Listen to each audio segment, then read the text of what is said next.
We welcome you into the 10, your home of Big Ten betting on the Bet Rivers Network. I am your host, Greg Waddell. I am joined today by two of my favorites, Doug Kezirian, Troy Machir with me. This is the first of many shows of the 10 that you're going to see throughout football season. We are part of College Sports Rush on the Bet Rivers Network. We'll be doing weekly shows throughout the college football season, covering all things Big Ten betting. The season is almost here. Doug, I haven't seen your face in a few months on a call like this, my friend. How you been? I got to clean out my ears because I think you said football season is here because I was caught off guard. Really wild that here we are. We have games coming up in the next couple days. And with the transfer rules, what they are, man, it is tough to handicap certain things. So we all have sort of a different approach, I would imagine. We'll discuss that over the next little bit, just in terms of how much weight we can put into our early numbers. We certainly know the market is softest then, but it also means we have the least amount of data points given that there's no preseason in this sport. But I'm doing well, Greg. Thanks for asking. You know, it always sneaks up on us, but it is the best sport there is. And with the NFL sort of trending in the direction where everything's decided by a few plays, the refs and all that, college football is just awesome. It's on a Saturday, right? We have the early part of the weekend. We get the wide range of point spreads from pick'em to 50s, and it is bizarre traditions and crazy fans. There's nothing like it, and it is so wonderful. And we're here to talk our favorite conference, the Big Ten, or as Kurt Signetti says, what is it, the SEC philosophy we're trying to adopt? We're not trying to be an SEC betting show here. We're trying to be a Big Ten football betting show. Troy, are you excited for Big Ten football season this year? I'm very excited. Yeah, it should be super interesting. I'm excited for the whole season in general.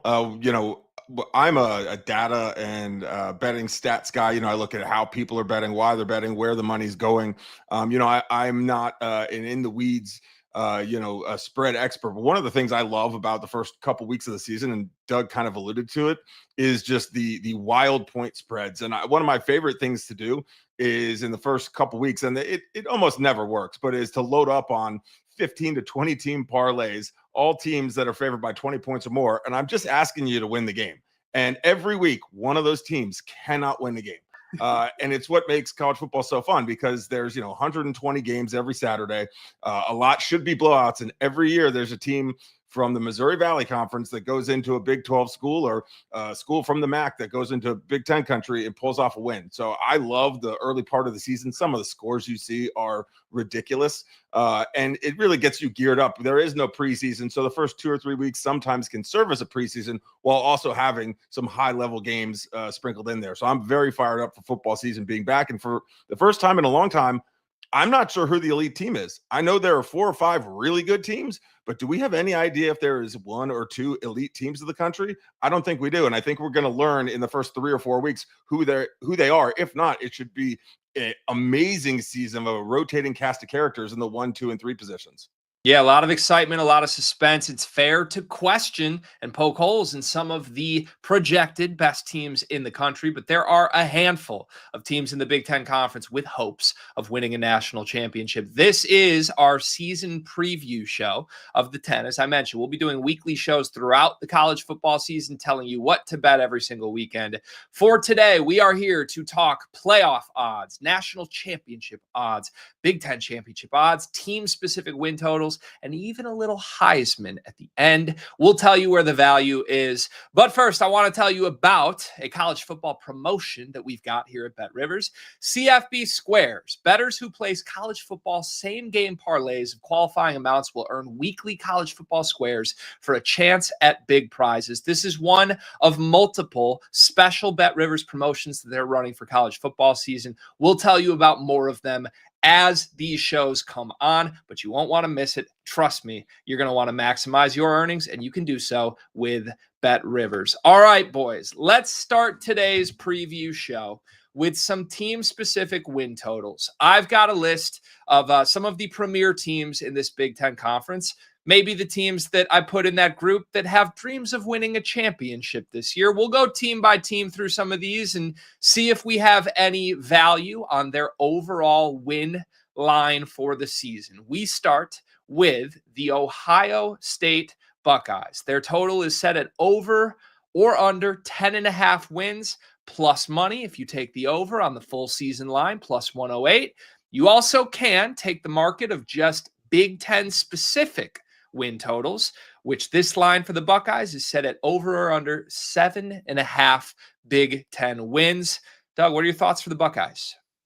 You know, what they did to rebound from that embarrassing loss to Michigan last year at the end of the regular season to go ahead and win the national title deserves a lot of credit. You know, these are, I mean, I know they're men, but these are young guys, all things considered. And the pressure that was mounting, and Ryan Day's comments of this being bigger than anything that's ever happened in terms of a loss in his life, for them to respond and go smoke Oregon and then go win the national championship was really impressive, and they deserve all the accolades. But I do wonder, there are some question marks coming into this season, and we're going to see it with the opener against Texas, right? Like, there are a lot of moving parts here, including the recently named redshirt freshman quarterback Julian Sayin. Now, he has been within the program.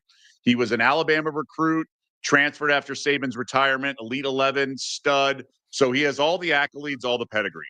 But both offensive and defensive coordinators for the Buckeyes are gone. Chip Kelly to the Raiders, Jim Knowles to Penn State. Matt Patricia comes in. I've never been a believer in him.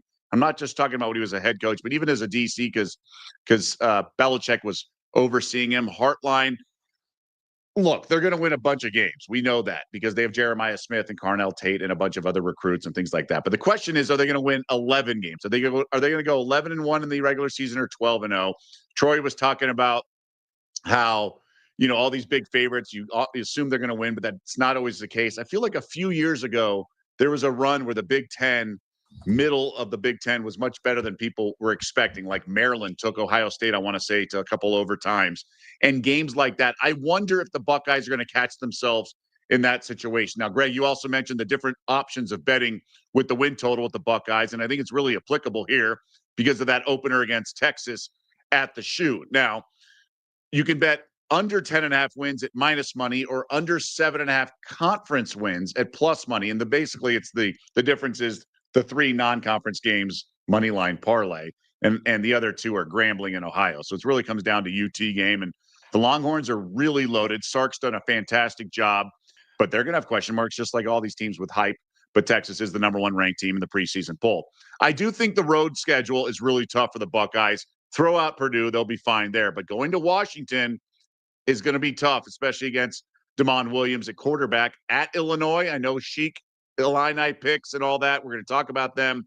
But that's not going to be easy. And then, of course, they're at the Big House, Michigan's expected to be much better offensively. And you throw in Penn State, which is the new darling of the Big Ten. So I would go under 10.5 wins here. I think there's going to be some growing pains. They learned last year that they can win a national title getting into the playoff without winning the conference. I do think there's going to be a little bit of a hangover effect. Just, I wonder how hungry they're going to be this year. I know they didn't win the conference last year, but 2 losses from that schedule is not a lot to ask, especially when they're home dogs to UT and they have tough games coming up. Like, even at Wisconsin could get tricky if the middle of the Big Ten is better this year, and like Washington could be tricky too. And then Penn State, we'll see if small game James can get it done. But I do think that it's a lot to ask for the Buckeyes to go over 10.5. That's why it's plus money. So I do heavy lean to the under here. Yeah, you look at the schedule, it's a lot of danger spots, I would say. Obviously, they open with arguably the best team in the country with Texas and Arch Manning. But you mentioned Washington. That's not going to be an easy game on the road. Illinois returns, I think, 16 starters. That's a team that really believes they can compete. Going to Madison is never easy, even if we don't know how good Wisconsin is going to be this year.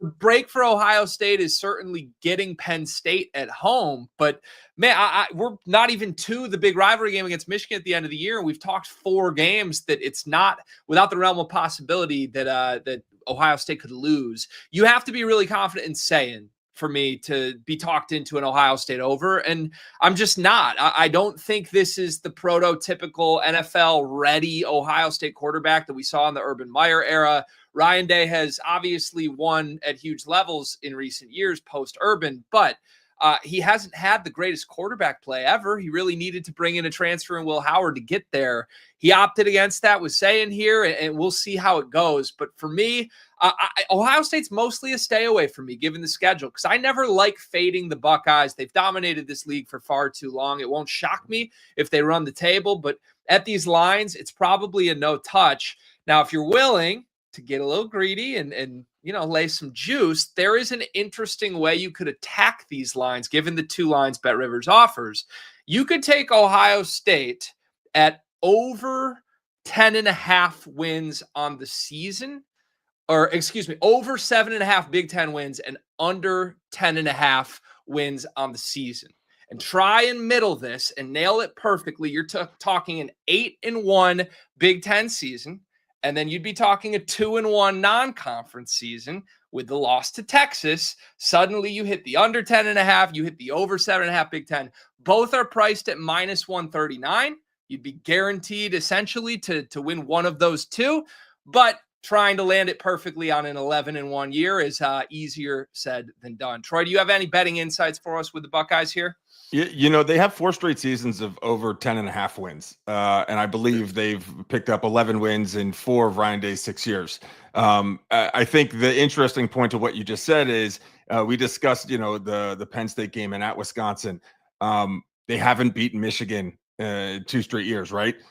So that, I think they're far better than Michigan this year, but because of the rivalry, because of the pressure, there's more pressure to win that game than win back-to-back national championships for Ryan Day.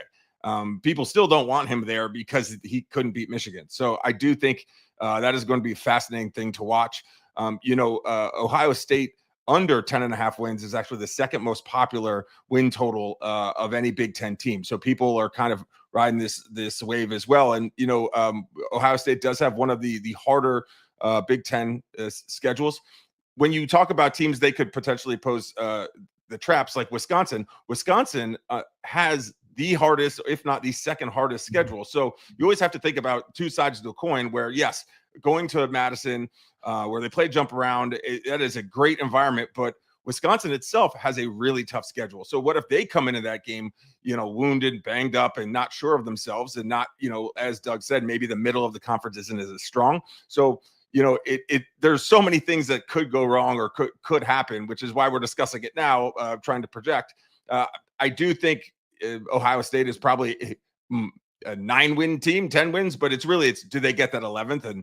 And that starting out with Texas is not going to be easy for people who are taking the over. But it seems like, most people, at least from a ticket standpoint, are on the under, as it's the second most popular of any Big Ten win total. And if you are leaning the under with the Buckeyes, there are still ways to try and get some plus money value if you believe they'll get right by playoff season. More on that later. To the other big-time favorite in this conference, the Penn State Nittany Lions, a team that certainly also has national title aspirations. They bring back the monstrous running back duo of Nick Singleton and Katron Allen, Drew Aller back as well for James Franklin. Their total is set at 10.5 wins for the season, -103, -127 for the under there, 103 for the over. Or you could play the Big Ten line, which is over under 7.5 Big Ten wins. You're getting plus money, +123 if you back the Nittany Lions to win 8 conference games. Doug, what are your thoughts? There's a lot of thoughts here, and I will say I already even went to the route of the low-hanging fruit of small game Janes, but we have to remember, just because something has not happened, it doesn't mean it can't happen, right? We saw Phil Mickelson finally get over the hump and win a major, and then look what happened. He won a bunch, and we forget that he was actually always the bridesmaid. He's only the bridesmaid now at U.S. Opens.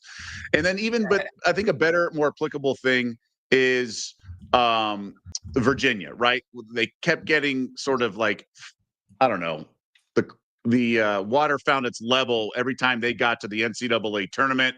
And then eventually they won the national championship, go figure, the year after they lose a 1 seed to a 16 seed. So I just think as much as we want to discredit Penn State, they've been in a lot of those big games, right? Yes, they had the block field goal against Ohio State, the scoop and score about 10 years ago, and that was sort of a fluky win. I'm talking about the big games the last couple of years. The program's trending in the right direction. Greg, you mentioned the offensive weapons that are returning. They do get Jim Knowles, defensive coordinator, to fine-tune maybe a good defense. Happy Valley is a distinct home field advantage. We see the graphic on the screen. Everything's there for the taking, right? And we mentioned the potential hiccups for Ohio State and maybe Oregon as well. Yes, the middle of the Big Ten could be better, but the table is set for them to handle things. They host Oregon. That's big. You mentioned they're at the Horseshoe against the Buckeyes, but this team could really, really deliver on these expectations. It's not that hard of a schedule other than going to Ohio State, but that's off a bye. So I would lay off the Penn State. If anything, I kind of lean over because I do think this team is going to be really, really solid, and the schedule's not tough. I don't think much of UCLA. They should be fine going to Iowa and East Lansing and Rutgers. Like, not easy, but over 4 quarters, they should win by double digits. And then, even if they lose at the Horseshoe, I still think they can cash 11 wins. So I think over is the only way to play this, especially with the juice at only minus 103. I think that's the only way to play this. Yeah, if you do like that over 7.5 Big Ten wins plus 123 just seems like impeccable value. To me, it is a stay away. I'm a little worried about Oregon, even though it's a home game. I think Indiana's going to be a tough one. This conference really is deeper in the top 6 or 7 than it's been in recent years. Penn State is the team out of all of the quote-unquote favorites. They are the team that I think deserves the most trust, given the fact that they return basically all of the key skill position, quarterback, running back, backfield pieces from a team that made a deep playoff run last year. But as you mentioned, James Franklin has a few of his own concerns. How about over to a program with quite a few concerns right now, or maybe those that have been alleviated this week with the ruling from the NCAA? No postseason ban for the Michigan Wolverines. Instead, Sharon Moore can dream of playoff implications this season. Michigan's win total set at over and under 8.5 wins, over under 6.5 Big Ten specific wins. If you're going to play the over with Michigan and get them to 9 on the full season, you got to lay some juice. Minus 182. You catch plus 132 to back them to go under 8.5 wins, with a true freshman, Bryce Underwood, presumed to be the starting quarterback for this team. Doug, what do you like with the Wolverines? Yeah, this is really a tough one because I do like the over, but the juice changes things. And we've seen some elite recruits just not pan out, whether it's DJU or even Nico. He wasn't quite the same level of recruit as DJ, but it's not a foregone conclusion that Underwood's an absolute star, especially out of the gates, things like that. But they do have, he is the number 1 overall recruit, but I was so impressed with how the Wolverines managed things in the second half of the year. They had putrid quarterback play, and they made chicken salad out of you-know-what. I think Wink Martindale did a fantastic job. And a good note here, 8 of their 9 conference opponents, so obviously not Ohio State, but everyone else, had a losing record in conference play last year. Now, that doesn't mean you automatically win, and all those teams are going to have the same record this year, but it's a favorable draw, and I think that's why the 8.5 is juiced to the over. Now, at Oklahoma is going to be tough. They have a quarterback now, albeit the Venmo issues, and I think he's going to be fine. And a coach, their defense was great last year, and that's not something we could have said about the Sooners in a long time. And it's a favorable, going to Sparty, Northwestern, and Maryland, that should be clean on the road. Purdue's a joke. Washington at home, the Huskies traveled poorly last year. So I think Michigan, again, led by their defense, and if they can groom Underwood along, and if he's that special, then they're going to, surpass this win total easily. But I do think, obviously, the Oklahoma game, going to Norman's tough. But this team, there's a lot to like with them. And again, I was impressed with how they played despite being bad last year. And obviously, the Ohio State game, they had the great game plan, but that's a rivalry game, and Ohio State wet the bed too a lot. So I like over, but it's only a lean at that juice price. Yeah, if you're going to go over, I like the over conference total much better, minus 103. If you're going to play it, it's always key. Giving both options with those two lines, it's one of my favorite things about betting with Bet Rivers. You can really find some value, and I'm with you. I think it's just too steep to touch minus 182.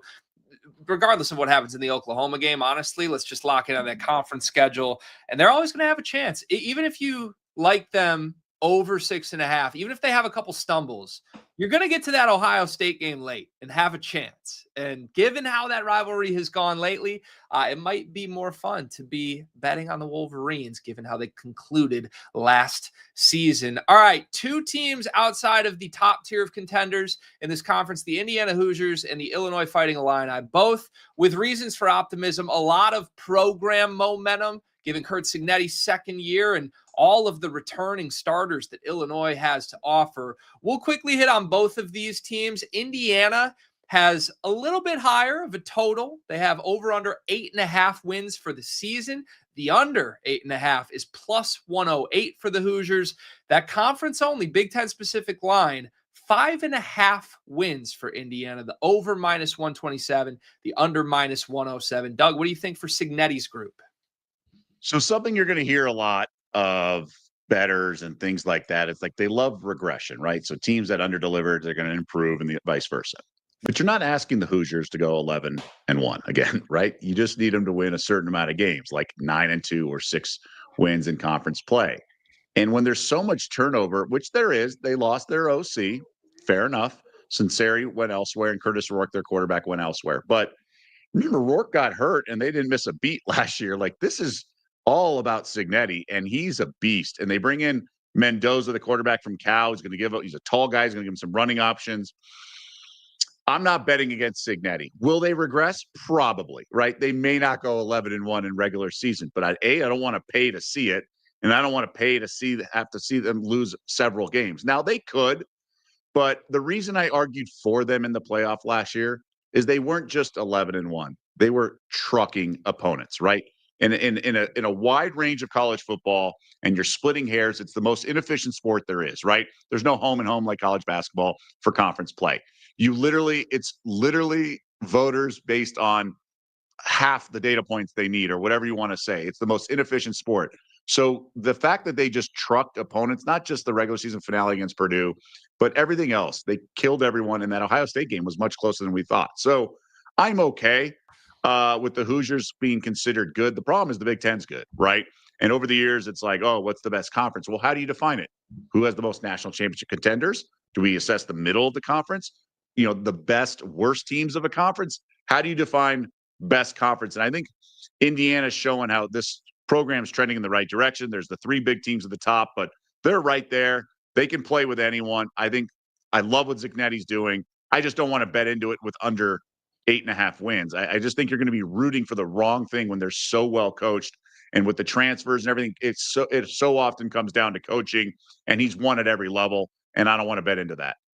Yeah, I think the line for me is about a half a loss off here, or a half a win off. I think it should be around 9, maybe even 9.5 instead of 8.5 for the season. I think we know what Cignetti teams are going to be based on what we saw last year, quite frankly. And I know they made a little bit of a late comeback against Notre Dame, but when they go up against true bona fide top 10 teams in the country, they do not have the size inside, the trenches to go up against, I think they're in trouble.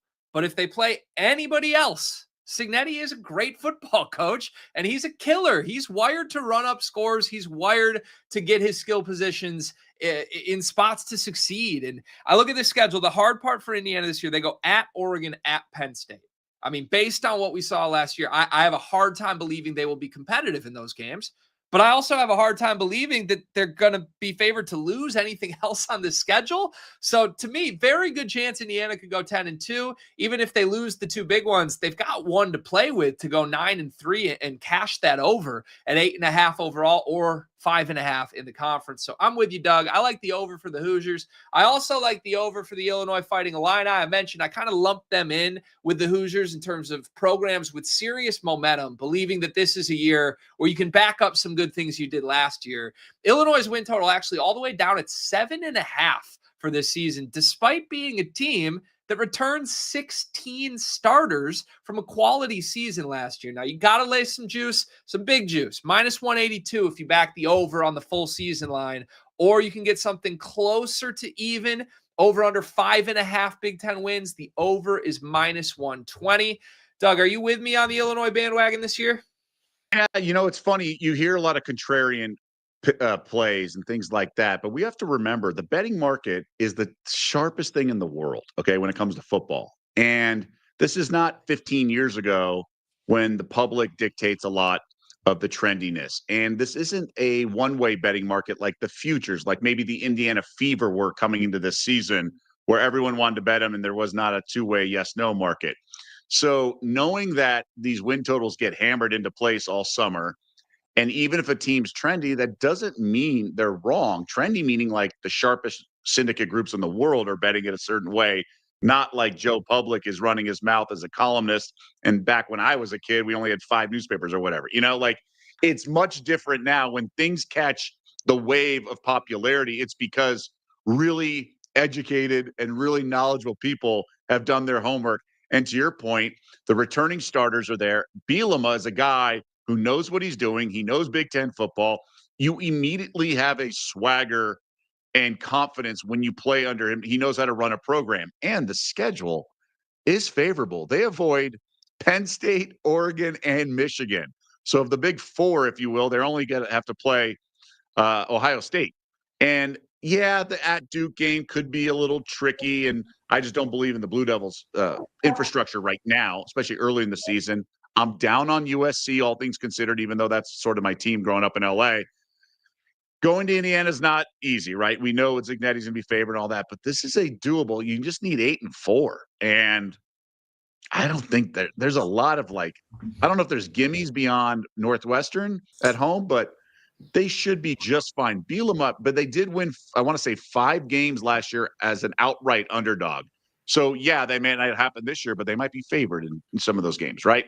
So I think the market was off on them last year. Over's the only way I'd play it, but the juice has me a little gun shy there. So it's a pass for me. Some close game luck last year contributed to. They survived against a horrible Purdue team. Never forget that late drive they had. But yeah, for me, the play here would be the over 5.5 Big Ten wins, -120. You mentioned the schedule. No Oregon, no Penn State. You get Ohio State at home. If you look at the schedule stepping back, I think they have wins they can bank on at home against Northwestern, Maryland, Rutgers, and I'd even lump in at Purdue in year 1 of Barry Odom. So your four wins there, you basically need to go 2 and 3 out of a pool of games of at Indiana, home against USC, home against Ohio State, obviously tough, at Washington, at Wisconsin. I think they can get at least 2 wins, if not more, in that group. So it's actually my favorite play in the preseason. Illinois over 5.5 Big Ten wins, -120. Troy, it's been a while since we've heard from you. Do you have any other insights to share on what the bettors are thinking with maybe Indiana, Illinois here? Yeah, so those 2 teams are incredibly popular in the win totals in terms of tickets, and no team has been backed by more tickets than Indiana under 8.5 wins. I think that has a lot to do with, like Doug mentioned, the regression from last year. How can they possibly follow that back up? This is not a program we see have historical success. It has to be a mirage, right? Why wouldn't Curt Cignetti schedule harder opponents if he thought his team was going to be better? There are a litany of reasons to look into that. I think that they have a really tough road schedule. Like y'all mentioned, at Iowa is not easy. At Oregon, very hard. At Penn State, very hardest, one of the 2 hardest in the conference. I even think at Maryland, which is not a great home venue, but that's going to be late in the season when Maryland is probably going to be fighting for their bowl life. So there are a couple games that are going to pose real threats. So I understand why the public is hammering under 8.5 so much, and the trendy pick is the 3rd most popular by tickets. Right behind in Indiana under 8.5 and Ohio State under 10.5. So and it's Illinois over 7.5. That's the most popular over and the 3rd most popular win total play of any type. We also have taken our largest bet on a win total in the Big Ten on Illinois over 7.5. It was a mid 4-figure wager. And we don't see massive bets on college win totals before the season. You usually see those, after week 1 or 2 when there's some adjusted lines and you can get a better beat on what the team is. But so, yeah, we talk about the trendy team from last year. Indiana people are fading, and people have identified Illinois as the trendy team for this year. I like it. All right. Thank you very much, Troy. Okay, there you have it. Those were our 5 big preseason win totals we want to look at. Let's talk some other fun futures here. Let's move to Big Ten championship odds. Ohio State, the favorite, +150. Penn State, 2-1. Oregon, 4-1. Then you get outside that top tier of quote-unquote elite contenders. Michigan Wolverines, just over 10-1. USC, 17-1. Illinois, Iowa, Nebraska, and Indiana, all from there between 24 and 28 to 1 if you're looking for a long shot. Doug, what's your favorite play on this board?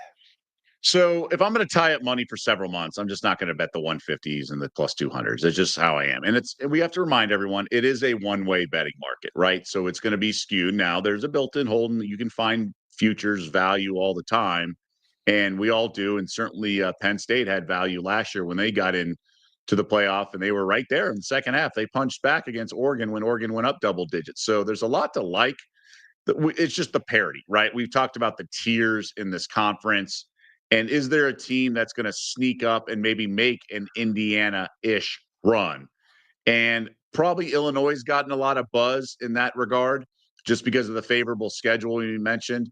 But, man, I don't know if there's a bet that I would maybe make here. I actually think Michigan is the team that has the most upside because I think the defense is as reliable going into the season as any unit there is. I think there's more question marks with any unit throughout the entire conference. So I feel good about Michigan's defense. And if Underwood's special, then the Wolverines can make a run and pay off that value, if you will, those odds of plus 1050. So that's where I'm at with the Wolverines, just because it's enticing. Now, I'm going to talk out of both sides of my mouth. Washington at 40 to 1. I'm on their under win total, okay? But if Damon Williams is this amazing guy that we saw in the bowl game last year, and Jed Fish puts it all together, and the change in coordinators and that home field advantage, and they're not an absolute disaster on the road like they were last year, completely inept. Some of that was scheduling. They had to go to the East Coast like 3 straight weeks or something ridiculous. Like, it's 40 to 1 we're talking about. We're not talking about 20 to 1 or 10 to 1. So is Washington, again, if Damon Williams is that special and Fish can deliver and make a run and coaching, I mean, the coaches in this conference are really good. I mean, even Michigan State and Rutgers all upgrading in the last handful of years. I like Loxley at Maryland. Like, there's no gimmies in that regard. And even Barry Odom going to Purdue may mix things up. I mean, I know their win total for conference play is a half, but like, it's not going to be easy. So Penn State getting into the conference title game because Ohio State lost, like, there might be some trapdoor and pathways that clear for a Washington or even a Michigan. So that's why I'm looking at those two types of teams. I like the dark horse shouts. I think that's the correct way to bet this market, given where these teams are at. I'm with you. I don't want any part of Ohio State or Penn State in the preseason 2 to 1 or less. There's just not enough there for me. When I step back broadly and look at this conference, talking to win the championship, I really have a hard time envisioning anyone outside of those 3 elite teams, and I'm putting Oregon in there. I just think those are 3 of the top 6 to 7 teams in the country, and ultimately it will matter. They're going to have to pick each other off. We know this, and good luck figuring out who's going to do it. But outside of that, to me, you really got to believe that there's a team that is not just going to be top 20 good and has a fortunate schedule, but can actually go up against those 3 and win a football game. And I think from a dark horse perspective, I like the Washington shout. I certainly like the Illinois shout, given that I'm on their overs. Michigan's not bad value at all at just over 10 to 1. The play that I would go with here is a little shot on Dan Lanning. And I understand they've got a new quarterback. They've got, a bunch of new players in from a team that was championship good last season and sort of fell apart in the big moment. But I step back and look at this Oregon schedule. You talked about the difficulty for a West Coast team going east. Oregon only has 4 trips away from the West Coast this season, and all 4 of those games are followed by a return home. They have 0 back-to-back road trips. I think that's absolutely massive when you have a coach as good as Dan Lanning that can get his guys some rest. They've got one enormous game they won't be favored in, and it's when they go to Happy Valley. And you got to take on Penn State. I get it. I'm asking Dan Lanning to get me one, because if Oregon goes on the road and wins that game, I think they cakewalk into the Big Ten title game at that point. And then you're looking back at 4-1 sitting pretty. Penn State, we already mentioned with the schedule. They have to go at Ohio State. At Iowa is a tough game as well. I think Oregon has the most favorable look at this from those 3 elite teams. And at 4 to 1, they've also got the best odds with them. It's a faith play and a coach that I really believe in Dan Lanning. Troy, what can you tell us from a stats perspective on how the people are betting this? Yeah, well, everyone it seems to be like is betting on Penn State. They're the heavy favorites by tickets and handle. Tickets, it's pretty ridiculous. It's around 44%, and that's not because of a small sample size. We are in Big Ten country at Bet Rivers, and we have taken a significant amount of tickets on the Nittany Lions to win the conference. And like you mentioned, at that price, it's not great. People have stayed away from Ohio State. Aside from the largest wager that we've taken on the Big Ten championship, that was on Ohio State. However, not a lot of tickets on the Buckeyes, and I think that has due in large part to their price at plus 150. Like Doug mentioned, you don't want to tie that up all season. I think Oregon is very interesting because of the elite teams in this conference, they have the least amount of pressure, right? Penn State needs to win the big one. Ohio State is the reigning defending national champions, and they haven't beaten their rivals. Those are the two elite teams, and that is a lot of pressure. Oregon is still getting used to the Big Ten. They're kind of the road team in the Big Ten, them, UCLA, and USC. So I think they're a favorable play at 4-1, and we're seeing a lot of action as well for Indiana and Michigan. Michigan right now is the second most popular. 20% of the tickets are on the Wolverines to win the conference championship. I wish that there was a market to make the championship game, because I just feel like, more often than not, it's one of three teams that's going to win this conference. But the opponent in the championship game can vary. We've had the years where Michigan State's been there, when Iowa's been there, Wisconsin's been there. So I wish that we could get, odds on finalists in the championship game, because, I could see a world in which USC is playing in the championship game. I do not see a world in which USC at 18, 21-1 is winning the championship, but I think they can get a game away from hoisting the championship. But that market, as of right now, not available. I'll see what I can do during the season. To that point, Troy, it's only a matter of time before an 11-1 Kurt Cignetti-led team is in the Big Ten title game, punting from the opponent's 35-yard line to lose by 60 to Ohio State. Let's just wait for that soon. All right, there's a lot of ways you can bet the conference championship, as we just alluded to. There is also a great market with Bet Rivers on making the playoff. And I want to take a look quickly at all of these Big Ten teams that have dreams of making it to the 12-team playoff here. You've got the favorites, Ohio State, Penn State, and Oregon, all priced as more likely to make the playoff than to miss it, as you can see in front of me. Outside of that, you've got Michigan as the next closest odds to making it at 2-1, USC plus 450, Illinois and Indiana both 6-1, and even the Iowa Hawkeyes at plus 650. Now, you can also bet the opposite side of this. If you wanted to fade any of these quote-unquote elite teams, Ohio State is plus 245 to miss the playoff, Penn State plus 260, Oregon Ducks plus 170. Doug, what thoughts do you have on this market? Yeah, I mean, going back to my comment about futures, the reason I don't like to tie up money for small payouts is when you do all this, even when we talk about a point spread in a game, you're really just betting the next short stretch of time. So if we're talking about a team like Oregon plus 400, will that move next week, in 2 weeks, maybe after the first week? Let's say Ohio State gets blown out by Texas, probably a domino effect on Oregon, right? Like, oh, maybe the Buckeyes aren't good, or God forbid there's a key injury. So the key is you're always in a point spread, you're really just handicapping the first quarter, because you can always jump in mid-game and play it. So it's about assessing. So the reason I don't like to tie up money for low payouts is there's not going to be much movement at a plus 150.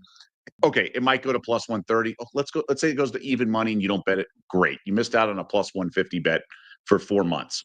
But how many times have you thought about betting some favorite and something crazy happens and you thank God you didn't? So the ones that have the long odds, those are the ones that move. 20-1 can go 10-1 just like that, right? Real quick, respected bet can come in.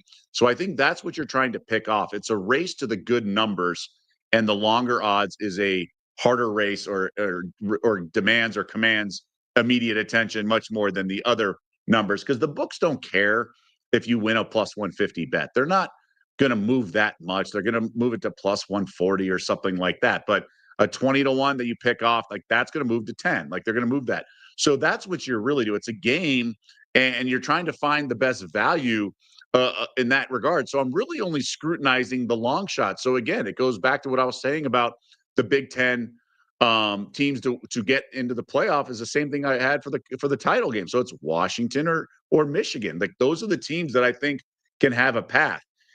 This is a little bit different of a pool, like you were talking about, Troy, with just like teams to get to the 10. Like it's who can have a season like Indiana, right? Have impressive win, get an at-large bid. Who can have sort of flex their muscle during the regular season? And it's a team like Washington, or it's a team like Michigan that now they host Ohio State, but if they have a tough game late in the season where they go to a really good team and lose, they shouldn't be penalized when it comes to an at-large bid. So those are the teams that have my attention. It is Washington and it is Michigan. I like it. Yeah, I agree. Looking at that same pool of teams is the appropriate way. That's why I keep circling that group I lumped together. Illinois and Indiana, both 6-1. I really believe one of these two teams is capable of going 11-1 this season and almost auto qualifying the same way Indiana did last year. Now, it may come down to who wins their head-to-head game. And Illinois is on the road at Indiana in the very first conference game of the season. So it may be advantage Hoosiers in that regard. Outside of the head-to-head, I think Illinois has a slightly favorable schedule. But to me, those are both favorable plays. I'm probably backing both of them at 6-1 and feeling like there's a pretty reasonable shot at minimum one of those two is the breakout team for this season. All right. I want to talk some Heisman Trophy odds before we wrap the show today. One of the more fun ways for college football bettors to get in on the action before the season begins. And Doug, to your point, this is a market that we have 100% seen players go from crazy long shots to by week 3 being one of the 2 or 3 favorites for the entire award. If you play this right, you can set yourself up nicely with hedge opportunities to ensure a profit when it gets closing time this season. I want to start broadly with this because obviously you can bet the Heisman Trophy far beyond the Big Ten. Is there any Big Ten player that you would realistically bet right now before the season begins to win the Heisman Trophy, Doug? I feel dumb doing it, but I couldn't hate an Underwood play at 55-1.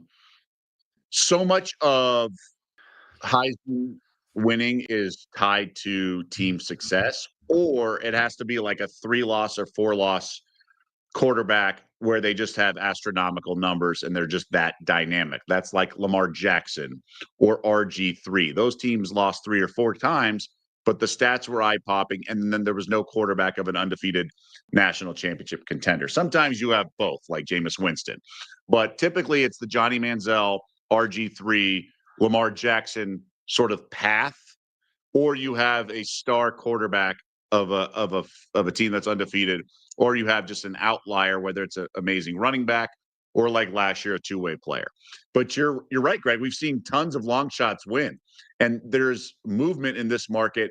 And I honestly think of all the awards markets, of all the futures markets, draft, nothing is more fickle than the Heisman Trophy race. We love discussing stuff to the very end. It's like, you're a little kid shooting baskets and you count down 5, 4, 3, 2, 1, and you miss, and you're like, oh, there was a traveling, or what? And you just like keep extending the race. I want to remind everyone, Saquon Barkley was minus money in late October to win the Heisman, and then one bad game or something like that. All of a sudden, everything he's done up until that point is thrown out the window. So I would really look at late game, who has easy paths or who might stumble early in September. I'd fire on that. I did have Bo Nix because he was going to be a quarterback. So after they lost to Washington, which came down to the end and a field goal, and Bo Nix played great. It was the defense. So they lose to Washington in that game with Penix. And then I bet on him at a long shot, and everyone else sort of dropped off. Contenders just kept dropping off. So I think you got to look at long shots only for all the reasons I mentioned earlier, and just think who could have a tough game early, like maybe Ohio State's quarterback. And let's say they lose to UT, or Arch Manning loses, and then you go fire on him and things like that. I just would not even come close to considering. The last favorite we had who won the Heisman was Mariota. And I think he was like the last one who was even within like single digit odds, like plus 950 or less. So there's going to be people that burst on the scene. I wouldn't look at Raiola. I wouldn't look at some of these guys because I just don't think they're going to have the stats if they don't have the wins. Underwood could have the wins if he does just enough. And if he gets better throughout the season, he might have a big Heisman moment in November, and the defense might carry him in September and half of October. So it might be one of those. And sometimes it's by default, and you have a winner that doesn't feel right, but they all cash the same. Yeah, I'm surprised as we start talking long shots. Honestly, Damon Williams, a long shot that I might circle. Doug, you mentioned him a couple times. Any looks at him? Well, I think he could do. He needs to have the eye-popping stats. Now he'll have both rushing yards and passing yards. And if they don't win 11 games, will he do enough in the 8-4 sort of path and vehicle to winning the Heisman? And I think he will. But that's the key. These Heisman Trophy winners. Look, Lincoln Riley was pumping them out at Oklahoma, and they were getting to the playoffs, so it was fine. But I think when you look at long shots, it has to be a Heisman Trophy winner from almost like a non-playoff team, right? It has to be just such a special quarterback, and Damon Williams definitely fits that label in my eyes. Yeah, kind of the Lamar Jackson mold, if that's the pitch you're looking for a long shot, but easier said than done, of course, to be Lamar Jackson. Doug, I think you've kind of steered me in the direction that I want to here. I keep looking at Jeremiah Smith, who's the favorite, 10-1. And do I wish it was better odds? Yes, but just flat out, I think this is a wide open year in college football. And I think Jeremiah Smith is very clearly the most talented player in the sport. Like unquestionably, he would be probably 1-1 in the NFL draft if he was draftable after this season. He had such a good freshman year. And I understand he's got an inexperienced quarterback with him. But if this Ohio State team makes it back to the playoff, which they should, they're Ohio State, they're favored to do so, it's going to feel like Jeremiah Smith is Superman sometimes, especially if he is playing with an inexperienced quarterback. So I don't love it at 10-1. I think you're right. We're going to see some fluctuation there. But they got Texas on opening night. Let's say that game doesn't go the Buckeyes' way. Maybe Texas picks them off. Suddenly, does Jeremiah Smith fall to 30-1? Because I might swoop right in on that, as Doug said. It's a very fluid market, but that might be what I would circle. I don't love enough of the long shots here to fire off a preseason play, but I will monitor things week to week. All right. It's been a great season preview show here for us on the 10. As I mentioned, we're going to do these shows weekly throughout the season. We're very excited for it. But to conclude our first episode of our preseason Big Ten preview, Doug, let's get some best bets going. What is your best futures bet to place before the season begins? UCLA under 5.5 wins. I think this team's going to have a really tough time in the Big Ten. Now, I want to urge you not to do under 3.5 conference wins because they have. I think they're going to lose at home to Utah, but then they go at UNLV, and yeah, they lost Barry Odom, but they reload with Dan Mullen, and I think that's a loss that could happen. I just don't think it's an automatic UCLA win. So I would make sure you do under 5.5 wins, but. Do we know Nico Iamaleava is going to be that good? I mean, maybe he's going to be good. And they do have new offense coordinator in Cincinnati, but there's really no home field advantage at the Rose Bowl. It's 30 minutes away from campus. They're home to teams like Maryland, Nebraska, Washington, and Penn State. And honestly, I wouldn't be shocked if they lost all 4 of those. I think 1-3 is very likely in that run. Like they either beat Maryland or Nebraska, but I don't think they're beating Penn State or Washington at home. Then they got to go to the big house. Sorry, they go to the Horseshoe, and then they go to Indiana. I just don't see 6 wins on this schedule. And I think Deshaun Foster got a bad rap last year. I think he's a better coach than people realize, or at least he was the low-hanging fruit was, but still, they're not got a good team. I don't think they're 6-6 with this schedule. We've talked about how good the conference is. UCLA under 5.5 wins. It's juicy, but man, it could be really tough season for them. And we've spent so much time today talking about teams in the upper half of this conference, how we think the middle of the pack is loaded. There's a lot of teams that can compete. Somebody's got to fall victim if the middle of the conference is that strong. And I do agree UCLA is a good bet to be that team that falls short. I mentioned it earlier in the show, so I'll be quick. I'm taking Illinois over 5.5 conference wins. I think that's the play here. They returned so many pieces from a team that was legitimately good last year. And yes, they had some close game luck, but anytime you've got a 5th-year quarterback like Luke Altmaier, who you know is going to give you chances to win every single game, you've got a schedule that I think is extremely favorable. Even if you chalk up that Ohio State game as loss, outside of the Indiana game, there aren't really any big dog threats to Illinois this year. If they are just simply as solid as they were last year, they should be on track for a 9-win season, easily cashing that over. I believe it was around -120 for over 5.5 in conference play. All right, there you have it, folks. That was episode 1 of the 10. Reminder, we are part of College Sports Rush here on the Bet Rivers Network. You can catch Sports Better's Paradise with Jimmy Ott every single week, as well as another marquee show in this network. We'll tell you more about those college football promotions next week on the next edition of the 10. Cheers.